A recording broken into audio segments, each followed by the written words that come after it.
आज आप सब दादा के नेतृत्व में हो, पीछे वाले हो आप, पीछे वाले दादा के नेतृत्व में। आज दादा से सीखो।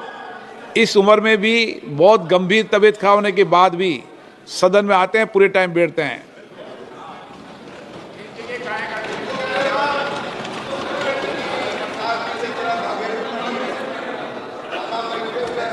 आइटम नंबर 28, विकसित भारत रोजगार आजीविका के लिए गारंटी मिशन ग्रामीण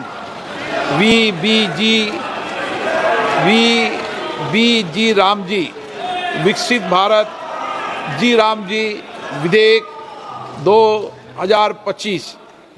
माननीय मंत्री जी,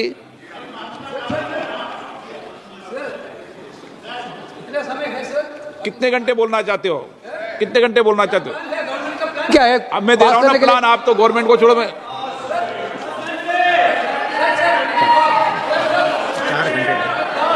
हाँ नहीं, चर्चा आज कर लेते हैं। बैठिए बैठिए बैठिए। सदन में अगर 300 सदस्य रहेंगे तो 10 घंटे चर्चा कराऊंगा। माननीय अध्यक्ष जी, एक मिनट 10 घंटे चर्चा करा दूंगा सदन में 300 सदस्य रहेंगे तो। प्रेजेंट करो सदस्यों को, उपस्थिति करो। सभी दल अपने अपने तय करके बताना मुझे चेंबर में।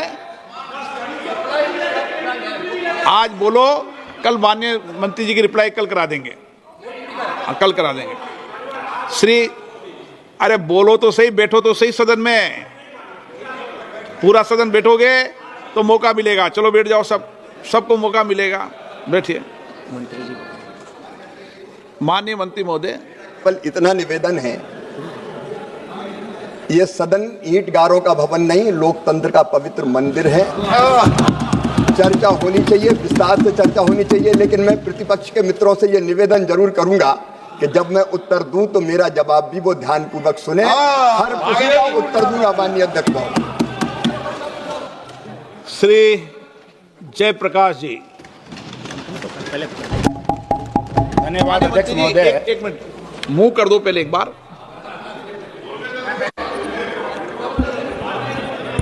थोड़ा बहुत बता दे 1-2 मिनट में आपको। माननीय अध्यक्ष महोदय, मैं तो विस्तार से चर्चा करूंगा। ये बिल विकसित भारत के लिए विकसित गांव के निर्माण का बिल है, जिसमें 100 दिन जो रोजगार की गारंटी थी वो बढ़ा के 125 दिन कर दी गई है। हम रोजगार भी देंगे और 100 से बढ़ा के 125 दिन। लेकिन केवल रोजगार नहीं, जो महात्मा गांधी जी का सपना था स्वावलंबी गांव, वो स्वावलंबी, स्वयंपूर्ण, विकसित, गरीबी मुक्त और रोजगार युक्त गांव बनाने का ये बिल है। मैं निवेदन करता हूं कि इस पर चर्चा कराई। श्री मूव कर दिया ना? मूव नहीं किया सर, मूव नहीं किया। मैं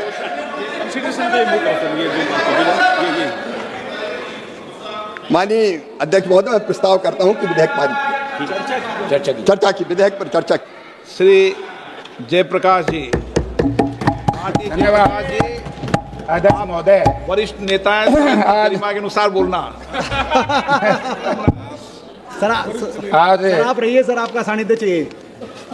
मैं एक ऐसे महत्वपूर्ण योजना बिल थी जो 2005 में सर इस देश में लागू की गई थी, और अब विकसित भारत रोजगार आजीविका गारंटी मिशन ग्रामीण 2025 में जिस तरीके से महात्मा गांधी ग्रामीण रोजगार गारंटी अधिनियम का नाम परिवर्तन प्रस्ताव का मैं स्पष्ट, सशक्त, तथ्यात्मक विरोध दर्ज करने के लिए खड़ा हुआ हूँ अध्यक्ष सभापति महोदय, क्योंकि ये सारा जो बिल है, मंत्री जी कह रहे थे कि मेरी बात को सुन के जाना। मंत्री जी, मैं आपको याद दिलाना चाहता हूँ, आपको चेयर सुन 2000 जयप्रकाश जी, हम सुन रहे हैं आपको। नहीं, मंत्री जी की बात कही मैंने जी, वो भी अपना, मैं गलत नहीं कहता, थ्रू आपके जाएगी मेरी सारी बात, मान लीजिए बस। जब ये बिल है महात्मा गांधी ग्रामीण रोजगार गारंटी बिल लोकसभा में आया 2005 में सर, और उसको कांग्रेस पार्टी और उस वक्त की यूपीए की चेयरपर्सन आदरणीय श्रीमती सोनिया गांधी जी ने और भारत के प्रधानमंत्री डॉक्टर मनमोहन सिंह ने, यूपीए के नेताओं ने बड़े फिराक दिली से कहा, जब विपक्ष के लोगों ने कहा कि ये सिलेक्ट उस पर संसदीय समिति को भेज दिया जाए, तो हमारी पार्टी ने, हमारे नेताओं ने संसदीय समिति को भेजा और सभी दल के नेताओं के विचार विमर्श के बाद, सभी दलों के हाँ भरने के बाद सदन में लाया गया। और जब ये सदन में इस पर चर्चा हो रही थी अध्यक्ष महोदय, मुझे बड़े खेद के साथ कहना पड़ता कि उस वक्त आज के प्रधानमंत्री, उस वक्त के मुख्यमंत्री माननीय नरेंद्र मोदी जी विरोध में बोल रहे थे, सर ये लोग किसान विरोधी है, मजदूर विरोधी हैं, ये कभी गरीब का भला नहीं चाहते सर। तो मैं 2005 में जब यूपीए गवर्नमेंट ने सिलेक्ट कमेटी को भेज दिया, तो जब कल हमारे नेता ये चाह रहे थे कि इसको स्टैंडिंग कमेटी में भेज दिया जाए, तो किस बात का अंदेशा था कि आप इसको भेजते? क्योंकि महात्मा गांधी जी का नाम बदलना देश में सबसे बड़ा अपराध है सर।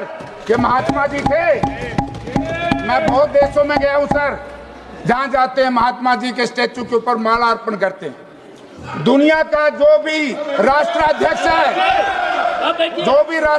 है, वो जब हिंदुस्तान में आता है महात्मा जी की समाधि पे जाता है। ये कांग्रेस पार्टी ने महात्मा गांधी जी के नाम से इसलिए योजना चलाई क्योंकि इससे गरीब को, दलित को, शोषित को, पिछड़े को, बैकवर्ड को गांव में अधिकार देने का इसने फैसला लिया था। तो इसलिए सर 2005 में जब ये लागू क्यों किया गया सर, बहुत सी ऐसी आवाज आई पूरे हिंदुस्तान से, गरीब की आवाज, मजदूर की आवाज, कि देश में एक ऐसा कानून लाया जाए जिसको रोजगार की गारंटी का कानून माना जाए।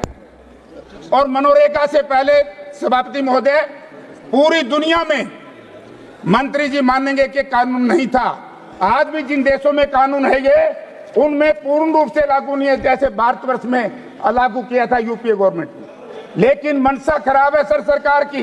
मैं आपको 2-3 चीजों की तरफ ध्यान देना चाहता हूं। 2005 में जब ये लागू किया गया, तब गांव में बड़ी परेशानी थी, गांव से पलायन हो रहा था गरीब लोगों का, शहरीकरण बढ़ रहा था, गांव में आजीविका के संसाधन नहीं थे। और जब खेती में मशीनरी का उपयोग बढ़ता गया, जो गरीब आदमी है गांव में, दलित है, शोषित है, पीड़ित है, पिछड़ा है, उनको रोजगार नहीं था, तो उसको रोजगार की गारंटी का कानून बनाया। ये बात अलग है, हमने रोजगार को गारंटी दी। लेकिन बड़ा खेद है, मंत्री जी से आपके माध्यम से पूछना चाहता हूं, आपने तो एमएसपी को भी कानून की गारंटी नहीं दी जिसकी आपने हाँ भरी थी। तो इसलिए अध्यक्ष महोदय, इसमें क्या है, आदिवासी, महिलाएं, दलित, भूमिहीन मजदूरों को केंद्र में रख करके, और सबसे बड़ा काम सर, सामाजिक समानता को बढ़ावा दे करके ग्रामीण इलाकों में ढांचागत कमजोरियों को दूर करता है, जो ये मनरेगा था। और आज आपने जो लागू किया है, पिछले कुछ सालों से सर, बजट की कमी, भुगतान में देरी, डिजिटल बाध्यताएं तथा जवाबदेही को सिस्टमैटिक तरीके से कमजोर करते हुए आधिकारिक आधारभूत ढांचा धीरे धीरे खोखला हो गया और इस मनरेगा को इतना कमजोर कर दिया।